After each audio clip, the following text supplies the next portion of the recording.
The lunchroom was loud, as usual. Laughter, trays clattering, and conversations bouncing off the tiled walls.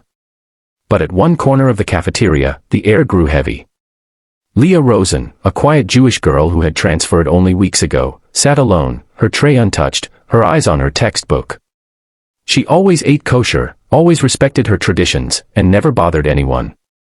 But that day, 3 students had made her their target. It started with jokes. Soft at first, like whispers. "Oh look, Leah's praying to her sandwich again." Laughter. Then louder. "What's wrong? Scared of bacon?" She kept her eyes down. Her silence only fueled them. Logan, the ringleader, was the kind of bully who loved an audience. With his phone already recording, he strolled over to her table with a smirk, holding a greasy pork sandwich high like it was some kind of trophy. "You're gonna eat this, Rosen," he said. "Or maybe we'll feed it to you." The cafeteria grew quiet. The kind of silence that makes your stomach drop.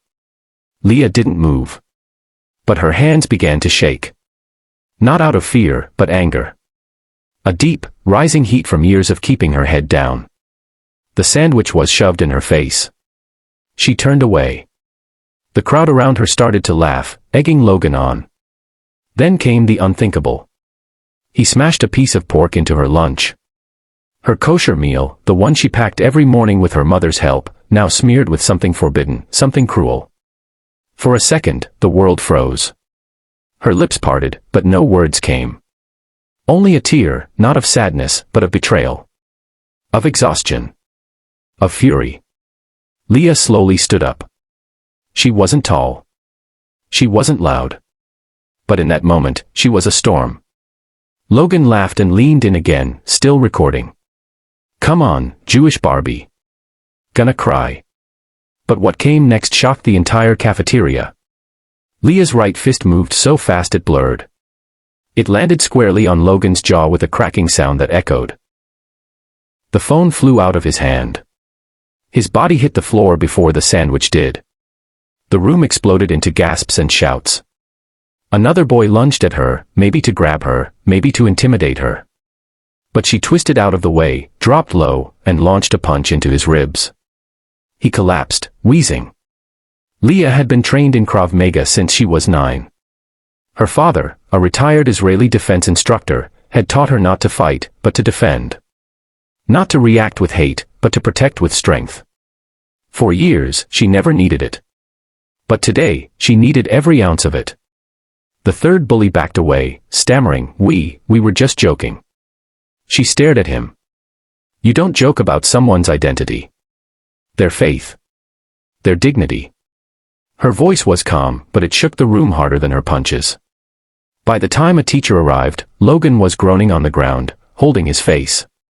The video had already gone viral in the school group chats. And for once, it wasn't the bullied who were humiliated, it was the bullies. Leah was sent to the principal's office. She expected suspension. Maybe even worse.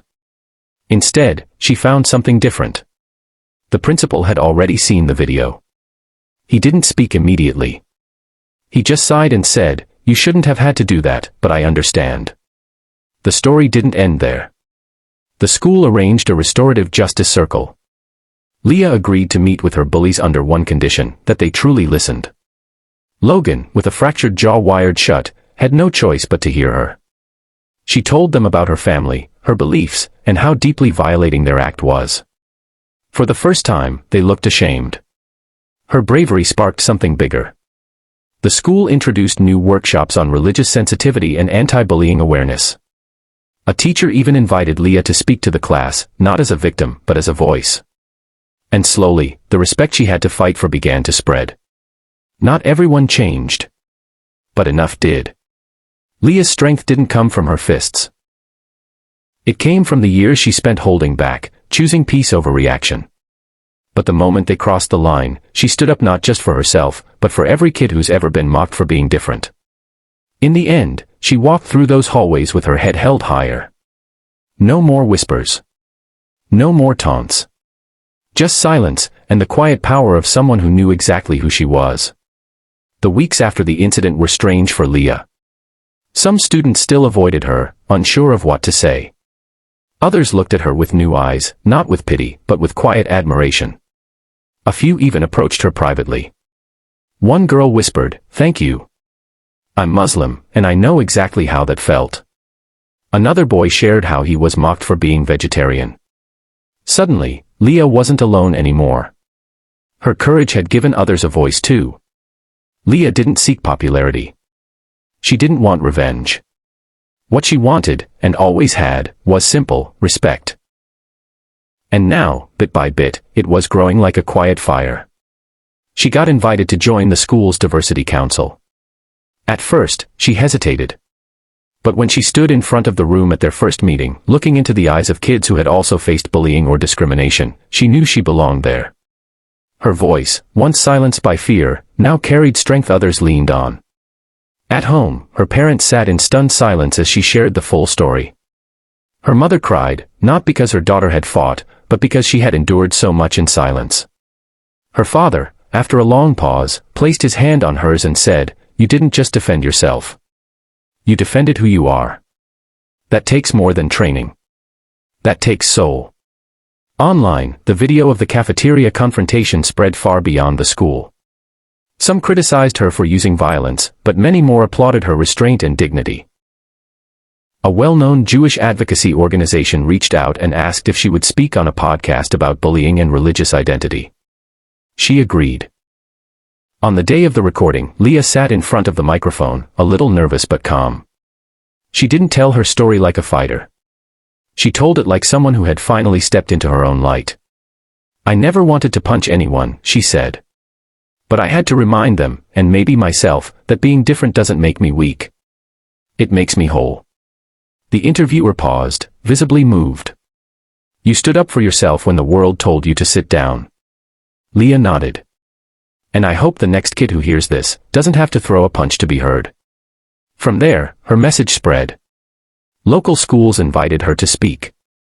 Her story became part of an educational initiative on anti-Semitism and youth empowerment.